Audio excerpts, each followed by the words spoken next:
Assalamu Walaikum. Hello friends, how are you?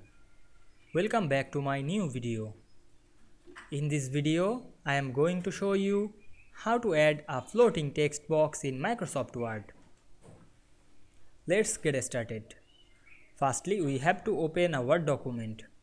Now we want to add floating text box in this document. Go to the Insert menu.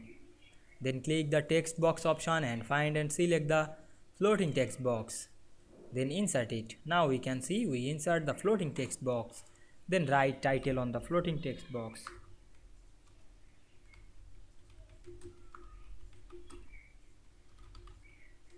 You can edit text to the text box very easily. Otherwise you can change the style, color or everything.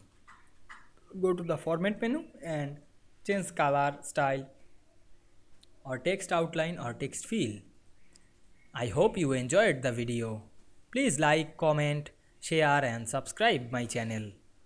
Thanks for watching.